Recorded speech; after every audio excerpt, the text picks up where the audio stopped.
Bonjour, Aurélien Sargeret, je suis agriculteur dans le Val d'Oise, responsable d'action syndicale pour le Vexin. Ras-le-bol en France au niveau des agriculteurs, on n'arrive plus à vivre de notre métier. Et donc on a des normes franco-françaises qui nous permettent pas de produire librement et surtout à des coûts plus élevés que des produits qu'on importe et qui ne respectent pas nos normes. 15 heures, oui, bon, on n'aura rien aujourd'hui, donc là on est prêt à rester une semaine, 15 jours, on sera mobilisé jusqu'au salon de l'agriculture minimum, donc voilà, il n'y a pas de souci là-dessus. On se démobilise pas, on reste à fond motivé pour obtenir ce que l'on veut. Donc, voilà. Là aujourd'hui c'est le blocus de Paris, c'est la première étape. Après il y aura peut-être une seconde étape, ça dépendra du gouvernement. S'il faut faire monter la pression, on fera monter la pression, mais pour l'instant on reste sur ces positions-là. Il n'y a rien de précis, vous serez au courant quand on le fera, mais pour nous, Rungis c'est un autre syndicat que le nôtre, nous c'est la FNSEA, donc nous on n'a pas du tout parlé de Rungis, donc pour l'instant il n'en est pas question et il en sera peut-être question plus tard, mais pour l'instant c'est pas dans les tuyaux. Alors Romain Coubrich, agriculteur dans le Val d'Oise à 30 km du blocus. Aujourd'hui c'est surtout un ras-le-bol général sur la surtransposition des normes franco-françaises. L'Europe aujourd'hui nous met déjà beaucoup de normes et la France en rajoute par-dessus. Et aujourd'hui c'est un véritable ras-le-bol, on ne peut plus exercer notre métier comme on veut. Déjà aujourd'hui s'ils nous donnent rendez-vous et qu'il n'y a rien qui sort des dernières discussions ou des prochaines interventions du ministre ou du président, là je sais pas, on n'est pas prêt de lever le blocage aujourd'hui, on est prêt, hein, vous avez vu, on est quand même bien équipé pour tenir un siège assez longtemps et dans le temps. Donc aujourd'hui on attend vraiment des choses concrètes quoi. On va discuter après, aujourd'hui on n'en veut pas. Ça fait moi aujourd'hui plus de 7 ans que je suis dans les manifestations assez régulières. On nous a toujours dit ça, on a toujours fait confiance et on est aujourd'hui c'est de pire en pire. Donc aujourd'hui il va falloir quand même qu'ils nous trouvent des choses concrètes sur ce qu'on... il va falloir qu'on sorte de ce blocage par des solutions concrètes. Aujourd'hui c'est de supprimer les principales normes françaises, quoi. On a déjà ces normes européennes, donc on ne voit pas pourquoi la France remettrait une couche par-dessus.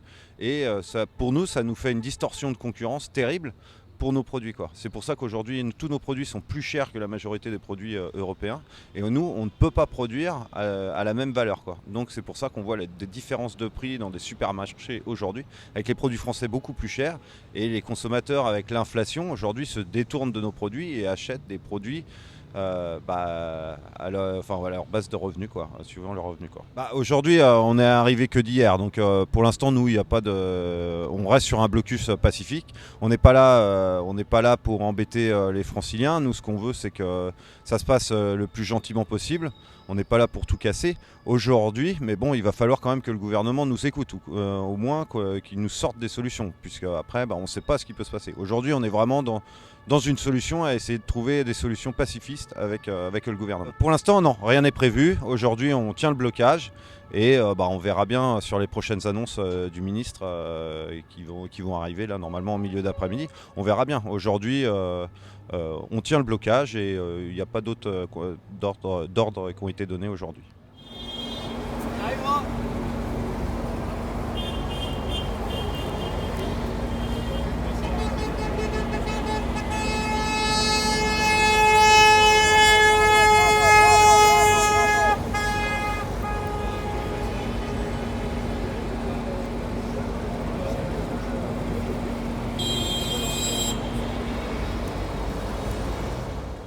Alors, je m'appelle Coralie de Chaumont. Moi, je suis agricultrice céréalière au nord de Paris. Je produis du blé, du colza, des betteraves et un peu de flageolets. Alors aujourd'hui, on a beaucoup de sujets. Aujourd'hui, en France, on est complètement assommé par les normes, par l'administration, qui finalement, on a l'impression, ne veulent que notre mort. La mort de l'agriculture. On a l'impression qu'ils veulent juste déplacer l'agriculture en Ukraine, dans les pays de l'Est, et nous laissent tomber complètement. Aujourd'hui, on se rend compte que nos exploitations qu'on a récupérées de nos parents, de nos grands-parents, de nos arrière-grands-parents, fonctionnaient et aujourd'hui ne fonctionnent plus. Et on est en train de descendre au fur et à mesure et on est en train de mourir. Et c'est ça qui nous fait venir ici aujourd'hui. Alors nous, ce qu'on demande aujourd'hui, c'est simplement d'arrêter d'être assommés par des normes qui nous font mourir, comme je vous l'ai dit, telles que produire 4% en moins parce qu'on est obligé d'avoir des jachères, alors qu'aujourd'hui il y a des personnes qui meurent de faim et en France et dans le monde. On nous demande d'avoir 4% de jachères, donc de terres non exploitées, non exploitables. ce qui est absolument scandaleux. On nous enlève des produits, donc on nous descend notre rentabilité, alors qu'aujourd'hui tout le monde vend au même prix sur le marché mondial. On est le seul métier qui n'a pas le droit de fixer ses prix de vente. Donc en fait, quand notre rentabilité descend à cause des normes, on ne peut pas augmenter notre prix puisqu'on fonctionne sur le marché mondial. Alors aujourd'hui, on a prévu de rester sur place tant qu'il n'y avait pas de normes qui nous satisfaisaient. Donc finalement, on va rester aujourd'hui, demain, après-demain. On attend les annonces, puisqu'effectivement, comme vous l'avez dit tout à l'heure, M. Attal va visiblement nous faire des propositions. Derrière, on a Bruxelles aussi qui doit nous faire des propositions. Et on attend d'être pleinement satisfait, sinon on ne bougera pas. On restera bloqué. Alors oui, on sait qu'on embête les Franciliens, on embête... Puis finalement, c'est aussi nos amis, nos collègues, notre famille qu'on bloque. Mais on sait pourquoi on est là. On sait que demain, si on n'est plus là, on ne pourra plus nourrir les gens. Et ça, je pense que c'est quand même le plus important. La majorité de ce gouvernement, c'est de reconquérir notre souveraineté française et européenne. Notre promesse aux Français est claire. Oui, nous voulons reprendre notre destin en main en ouvrant une nouvelle page de cette conquête. Nous pouvons nous appuyer sur un bilan concret, tangible et solide. En 2017, ma génération n'avait connu que la désindustrialisation qui semblait inéluctable, le chômage de masse qui s'ancrait, l'Europe qui se désunissait, la transition écologique qui rimait avec nécessité plus qu'avec réalité. Rendez-vous sans aucune ambiguïté. Madame la Présidente, Mesdames et Messieurs les députés, favorisez le travail pour que ceux qui en sont éloignés s'en rapprochent, en soutenant ceux qui n'ont que le fruit de leur travail pour vivre et qui sont toujours au rendez-vous de leurs responsabilités.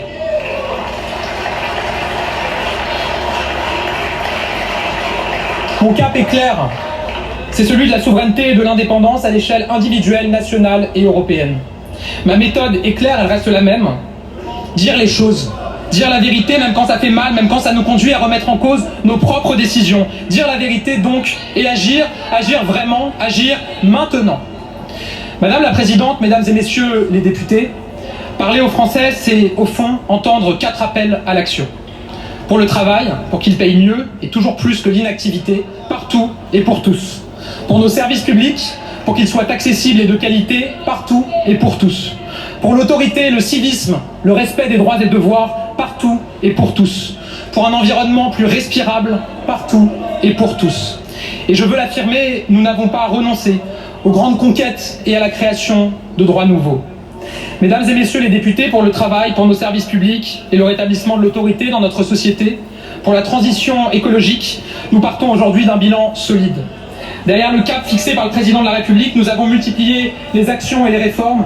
Et je veux rendre ici hommage à l'action déterminante d'Édouard Philippe, Jean Castex et Elisabeth Borne. Dans le sens de l'État et la détermination à faire sont des exemples. Je veux rendre hommage à la majorité toujours mobilisée pour améliorer le quotidien des Français. Je veux saluer tous les parlementaires qui ont accepté de sortir des logiques partisanes pour permettre l'adoption de nombreux textes. Les quinquennats, 8500 de plus le seront lors de celui-ci et nous avons lancé la création de 238 brigades de gendarmerie nouvelles. La sécurité, ça doit être pour tous, y compris dans la ruralité et dans les petites villes.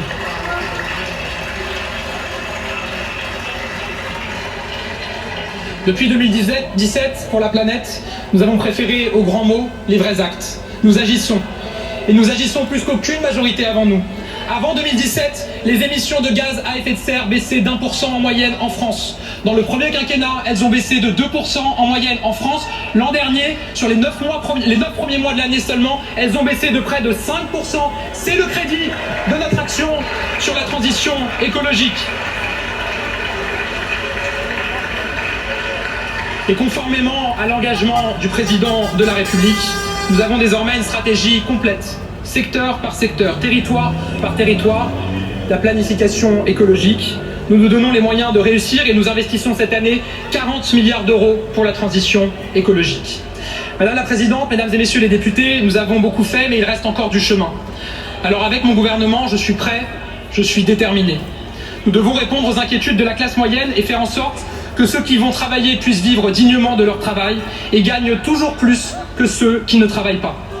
Nous devons répondre aux défis des emplois non pourvus, car il est incompréhensible que le chômage reste autour de 7% alors qu'il y a tant d'entreprises et de filières qui cherchent à recruter partout sur le territoire national. Désmicardiser la France. Dès le prochain projet de loi de finances, en nous appuyant sur les propositions de parlementaires, de partenaires sociaux et sur un certain nombre de travaux d'experts qui sont actuellement conduits, nous commencerons à réformer ce système. Dans le même temps, nous devons continuer à baisser les charges qui pèsent sur la classe moyenne. Après la suppression de la taxe d'habitation, de la redevance télé, la baisse de 5 milliards d'euros des premières tranches de l'impôt sur le revenu, nous tiendrons l'engagement du président de la République d'une nouvelle baisse d'impôt de 2 milliards d'euros. Cette baisse d'impôt sera financée et la solidarité nationale... Donc, bonjour à tous, Rémi Festio, secrétaire général FDSEA des Ardennes. J'ai une ferme céréalière, je suis agriculteur sur 440 hectares avec 2 employés. J'ai pu suivre une grande majorité de son discours. Je trouve que l'esprit de confiance qu'il souhaite accorder, qu'il souhaite accorder au monde agricole est toujours là. Il confirme notre vision depuis une semaine. Il est toujours dans la volonté de construire quelque chose avec le monde agricole, donc ça c'est quand même rassurant. Après sur les points concrets, ce qui me rassure aujourd'hui, c'est d'entendre qu'il y a 22 pays européens qui souhaitent obtenir la dérogation jachère. Je pense que c'est quand même une force pour la négociation de cette semaine en Commission européenne. Et après aussi d'entendre dire que les lois Egalim, par rapport à la loi Egalim, les grandes surfaces qui ne respecteront pas la loi Egalim seront pénalisées, amendées, et que les fonds seront redistribués, que ça pourra revenir au monde agricole.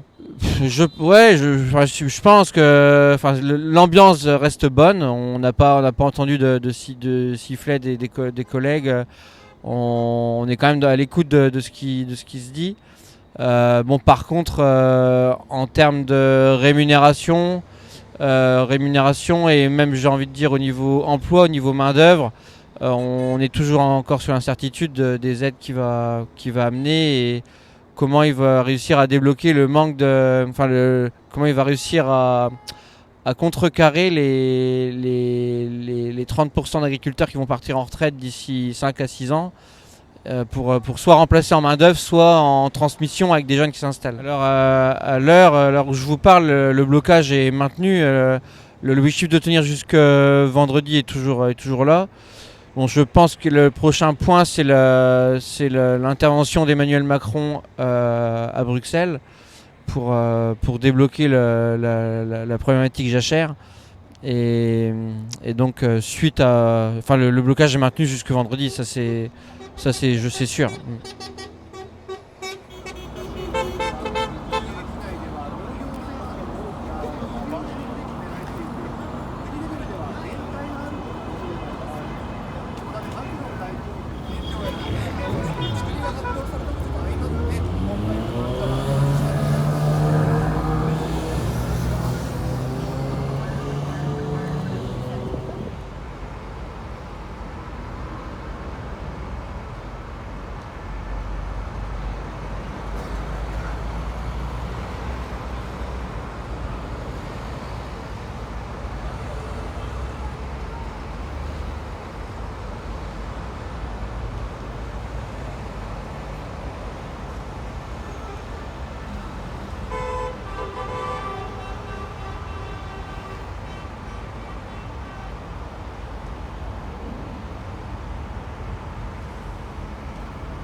à Paris, à Rungis, effectivement, il y avait d'autres endroits. J'ai des collègues qui sont partout en France actuellement, sur d'autres fronts, sur d'autres blocages, sur des autoroutes.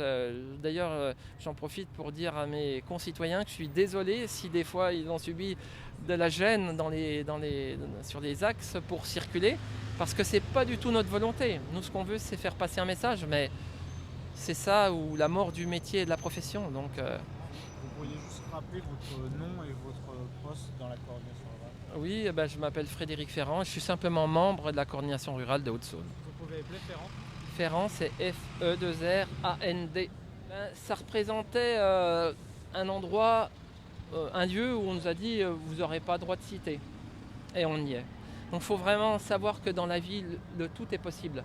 C'est pas le tout est permis, le tout est possible. Mais il faut le vouloir et puis il faut aussi se sentir en accord avec soi-même, et c'est le cas de mes collègues. Ils ont considéré que c'était juste. Donc quand on est dans le juste, on avance. Ça, comme vous dites, c'est une ligne rouge, mais on n'a fait aucun dégât. On est venu là, on n'a même pas empêché les camions de passer, les tracteurs sont rangés. C'est simplement pour dire le message, on est capable de venir. Vous nous avez dit de ne pas venir parce que vous nous l'interdisez. L'interdit, vous savez, c'est une mauvaise façon de faire avancer le message. Les conducteurs des tracteurs n'ont rien fait de mal. Ils vont être relâchés, je pense, dans la journée. Tout se passe de façon extrêmement pacifique. La relation avec les forces de l'ordre est très très bonne. Il y a un engin de travaux publics qui est là en protection. Je trouve ça plutôt symbolique. On n'est pas des envahisseurs. On est simplement venu là pour dire qu'on existe. Mais c'est assez particulier de venir. Nous, on vient avec nos mains et en face de nous, on nous limite avec des armes et du matériel. Je pense que ça témoigne d'une vraie faiblesse ou d'un manque de capacité pour les gens qui nous gouvernent de nous dire stop. On doit pouvoir dire stop autrement qu'avec des effets d'annonce. On va se déplacer là, puisque ça nous est demandé. Donc on va déplacer le matériel vers un parking. On va certainement partir, nous, ponctuellement. Mais comme je l'ai dit à vos collègues, aujourd'hui, on a des milliers de collègues qui sont prêts à se mobiliser et qui ont envie de faire quelque chose, qui ont envie de bouger. De toute façon, ce qui compte, c'est pas ce qu'on a fait là, c'est le mouvement. Vous savez, si l'eau prend de l'énergie dans la montagne quand elle descend un torrent, c'est parce qu'elle tourne entre les pierres. Ça s'appelle de l'eau vive. Nous, c'est des forces vives et c'est dans le mouvement qu'on prend de l'énergie et qu'on en donne. Vous étiez là au moment de l'interpellation? Oui, mes collègues étaient là-bas vers ces fourgons. Et puis ça s'est passé gentiment. On leur a demandé de se mettre à l'écart, de donner les clés de leur véhicule. Et puis ensuite, ils sont montés dans les véhicules, ils ont répondu à des questions et ils les ont emmenés au commissariat. Non, ça ne m'étonne pas parce que, je vous disais, on est face à des gouvernants qui ont donné des consignes aux forces de l'ordre et puis ils sont désarmés. Donc quand on est désarmé, on répond avec des moyens qui sont disproportionnés. Ça, je pense qu'on fait peur, vous savez, quand on commence à faire peur avec des mains, avec une bétaillère dans laquelle il y a la nourriture, le ravitaillement de gens qui sont de conditions très modestes, pas d'armes.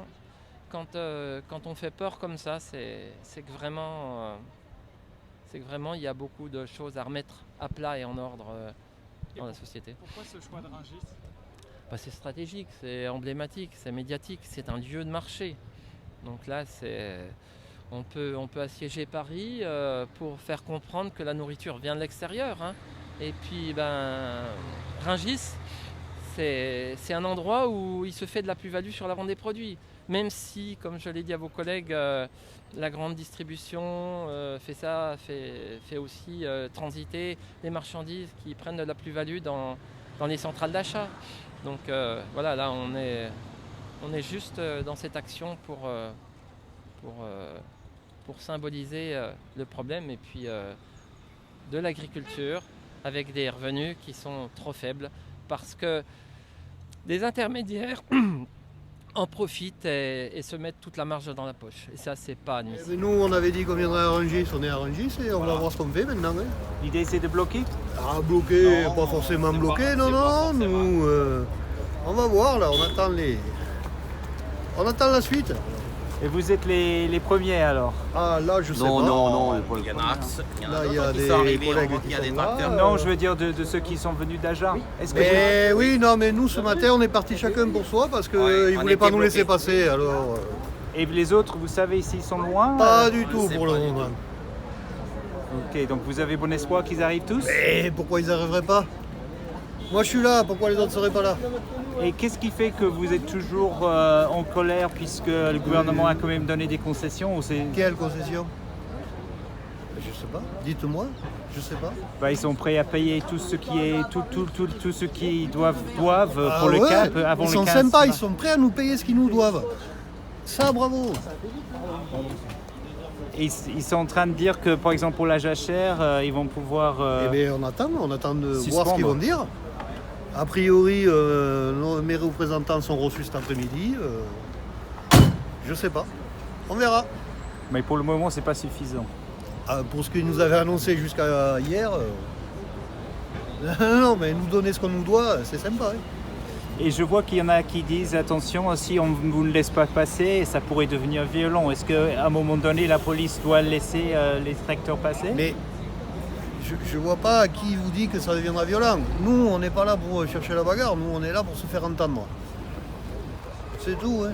On n'a pas accroché un gendarme, rien.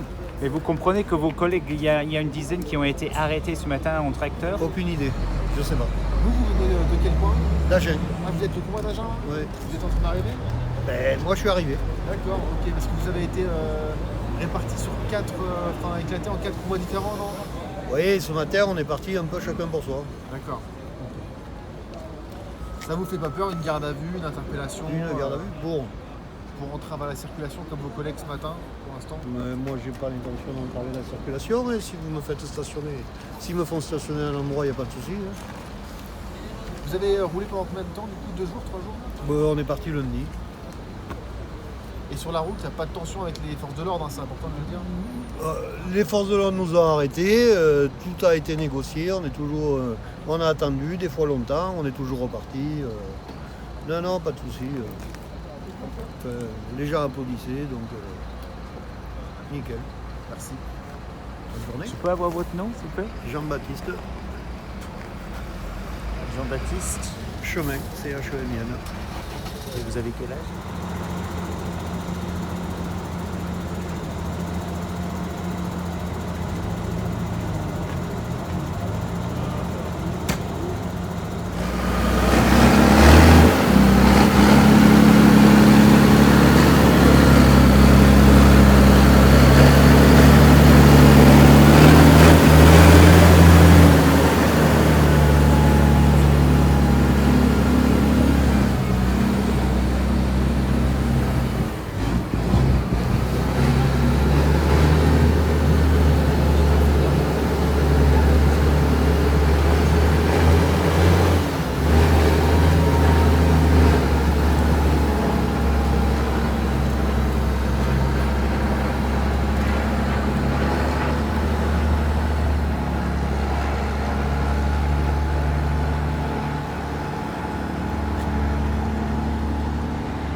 Je suis avec les copains de quotidien, mais je vais essayer.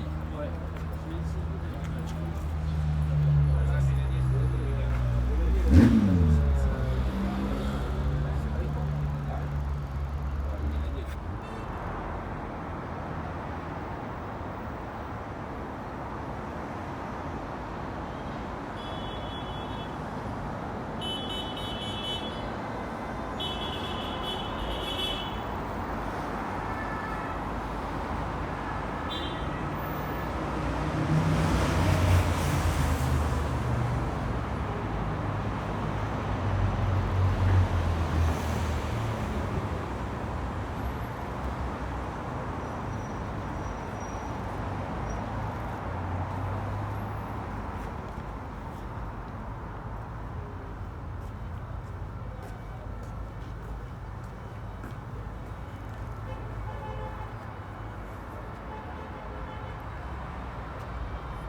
2 minutes, donc il dit 3 minutes. Allez, par contre, j'ai un bras. Porte-le, parfait.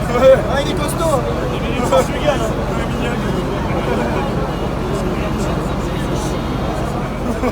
Alors comme ça, voilà, on est tous d'accord. Voilà. Bon, putain, ça me montre au Portugal. Il n'y a pas la fibre.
Hier après-midi, pendant le discours de Gabriel Attal, j'avais écrit quelques mots.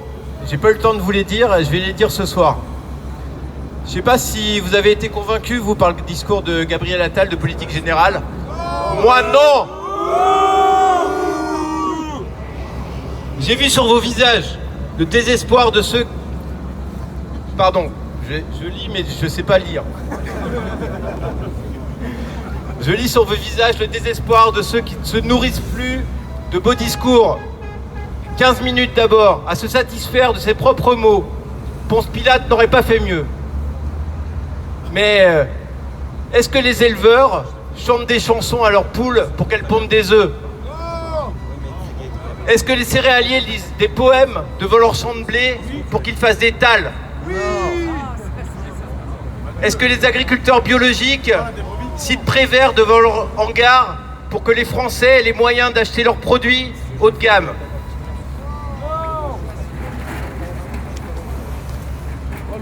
Non, non et non. Ce discours de politique générale nous sert la soupe que nous avons eu l'habitude de manger depuis plusieurs années. L'agriculture était vendredi au-dessus de tout. Elle est mardi en bas de la pile. C'est intolérable. Nous avions raison de rester mobilisés et de penser que le Premier ministre nous méprisait. Monsieur Attal, les agriculteurs n'attendent pas les discours de plusieurs heures. Alors, je ne serai pas long, mais à compter de maintenant, nous allons faire monter la pression.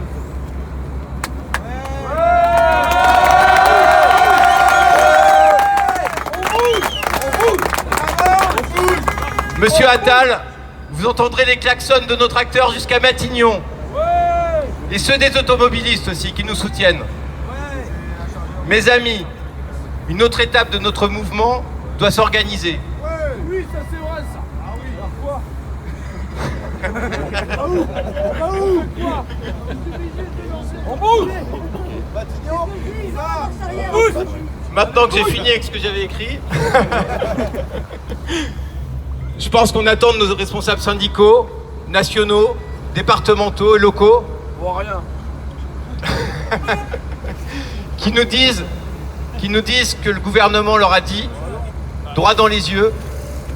On attend vraiment demain qu'il y ait des réponses à nos questions, qu'il y ait des réponses à notre mouvement, quelle que soit notre tendance, quelles que soient nos couleurs politiques, quelle que soit notre appartenance, quelles que soient nos filières. On attend de Marc Fesneau qu'il tienne ses responsabilités ou qu'il s'en aille.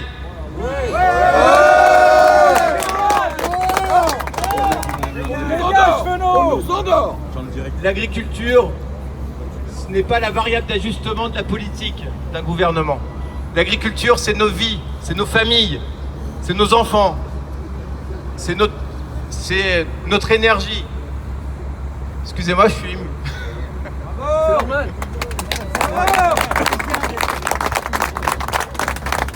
Ce que je veux vous dire, pour finir, je m'arrêterai là, parce que c'est l'apéro bientôt. C'est qu'en tout cas, ça fait chaud au cœur de voir la mobilisation. Ça fait chaud au cœur de voir qu'on passe des nuits ensemble entières. Ça fait chaud au cœur de voir qu'on est tous mobilisés depuis quelques jours et de voir que toute la France et toute l'Europe est mobilisée pour son agriculture. 90% des Français nous soutiennent.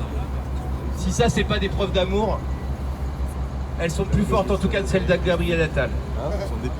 Donc maintenant qu'on a montré en tout cas à nos forces de l'ordre qu'on était mobilisés et qu'on était capable de faire monter la pression, je pense qu'on va aller se restaurer et puis partager ensemble des bons moments.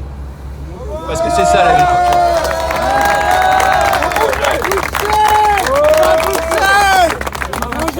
On va manger.